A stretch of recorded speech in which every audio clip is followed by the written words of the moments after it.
Alright, in this video I'll show you guys my 5 least favorite figure from 2019. And here they are, all 5 of them. And there's no particular order. I'm just gonna go one by one and let you guys know what's wrong and why I don't like them. So let's get started. Alright, so let's start off with one of them. And here's the Mark 85 from SHF. And here's the box. And again, there it is, the official sticker. And there's the box. And there's the figure. And the reason why I didn't like this figure is because, first of all, price point and the way they did some of the molding for this figure. You could kind of see, I'm not sure, the eyes, they look a little off. Because I think one is just slightly bigger than the other. And then the worst issues I have are these biceps. You can see autofocus. I don't like autofocus. I mean manual focus. Okay, manual focus right there. Okay, so there you can see the bicep. They were not cut properly. I think a lot of them were like that. You can see there's a huge thing here. You can see where the sprues were attached to this piece, and then when they trimmed it, they didn't bother sanding it, so you could clearly see a really nasty piece right there. And same goes to this side as well. And for a figure at this price point, I expect a lot from it. And then you can clearly see a seam line right there, which I don't know why they did it right across this piece here. They could have easily done it like right where the edges of this design here. They could have done it on the side as well, but instead they just did it poorly, where the seam line is just clearly right across this piece right here. And they could have easily fixed it by sanding it down a little bit, making it a little bit nicer, but they didn't. And same with the thigh section. You can clearly see there's a seam line right across the middle there. Same with this side. This side is a little worse. See, and then the paint on the gold paint, it's not that great. So those are really the main issues I have with this figure. But overall, I mean, they're making another one, and I believe the joints are exactly the same. The seam lines are exactly the same. They didn't even bother fixing it. It's just more of a cash cow thing now with Mark 50 and Mark 85. I guess it's because these are the last ones to come out, so they decided to. No, actually, they are going back to do some of the House Party Protocol ones. So, yeah. These two, this 85 and 50, they made quite a few versions of it, and not happy about that either. Because I understand they want to do a Mark 85, a clean version, and then the end of the movie version, that could have been that would have been okay. But instead they did this version, and they're doing another 85. It's more of a battle damage 85. But it's not the final version. So eventually I think they'll release another version, which is the end of Tony Stark version or something like that. But yeah, this thing costs what I believe close to 100, like 80 to 90, somewhere around there. And with these kind of issues, that's what I'm not okay with when it comes to SHF, because usually their stuff are really good. A lot of the other figures and the seam lines are well hidden, but for some reason, this 85, they didn't even bother trimming or anything like that. I mean, the bicep itself is atrocious, and the seam lines are just really poor looking.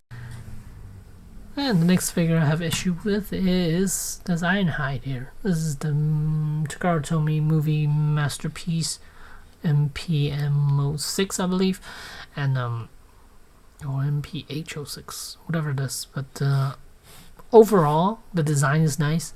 The head sculpt is awesome. the whole design. I like it. I like this figure. I mean, I like the design, but execution wise, not so much. Especially the arms here. The joint is all the way back here.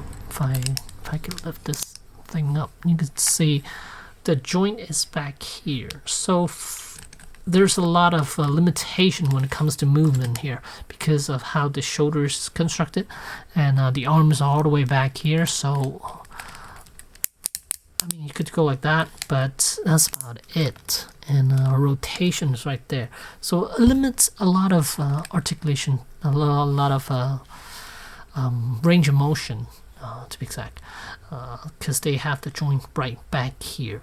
They I think they could have easily done it somewhere in here or something. I'm not sure, but engineering wise, I don't like this figure at all. It's very frustrating to mess with this figure. There's ankle rotation, but there's no thigh rotation, and it's just overall this figure is just so frustrating to mess with. And then the ankles are in itself is all jacked up. Yeah, I just don't like this figure at all whatsoever. Design is nice. I mean, there's not a whole lot of kibbles back here, which I'm happy about, but these arms are just horrendous to play with, and it's so frustrating to mess with this guy and for him to do any type of poses.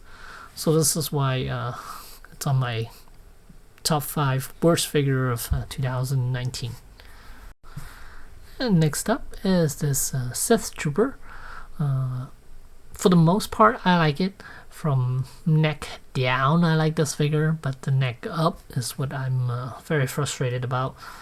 If I could zoom in, show you guys what I'm talking about. I just made a review of this guy not too long ago, and you can clearly see a seam line running through right underneath the chin section right here.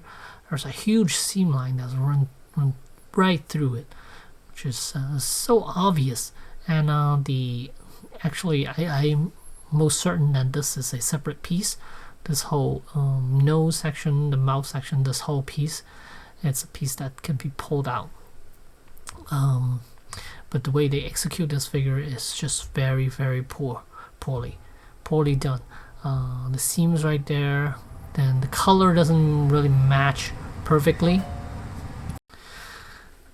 And the other thing I don't like about this figure is the neck joint. It is so short that it allows no movement whatsoever for his head. So if you want to get him to look left and right, he could do that. Looking up, he could. Looking down, there's absolutely no way for him to look down. So yeah, those are the 2 main issues I have with this Sith Trooper. Otherwise, it's a good figure. Hasbro did the figure, and I think they did it much nicer than this version here. This one cost a lot more. I believe this was 60 something, 60 or 80, somewhere around there, but the Hasbro one is only 20 to 25, so that one clearly it's better value than this one right here. And the next one I want to talk about is the Hulkbuster from SHF. This one came out a while back, pretty much towards the beginning of the year. This thing costs a lot of money, and design-wise, I'm not really liking it that much.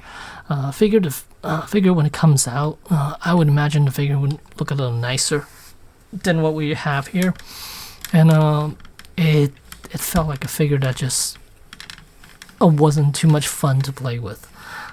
Design-wise, it's pretty plain. There's not a whole lot going on here, and the construction of it is just average. It does have metal joints and stuff, and ratcheting joints, which I like for something this big, but for the price point, I wish they could have done a little bit more. I'm not sure what they could have done, but still, I just find this figure a huge disappointment when it came out, and looking at it, and the colors definitely off. It's not this deep of a red. It's more of a brighter red, which most of the Iron Mans are. But for some reason, SHF decided to give us a little darker version of it, and looks very plasticky as well. Overall, I just didn't think the value matches the product. The price didn't match the product that came out. So value-wise, it's definitely a thumbs down. Wish they could have done a little bit more, or the price could have gone a little less. But for something that's like 400, is it 400, somewhere around there? Yeah, it's definitely not worth getting. And lastly, I want to talk about is this new Neontech 2.0 Mark 6 figure. Instant regret when I purchased this. In hand, I was so disappointed with it because there are no paint job whatsoever on this figure. Most of the parts are molded out of black plastic, and the only paints are these yellow stripes that are on him. But that's about it. Some of the die-cast pieces has paint on it.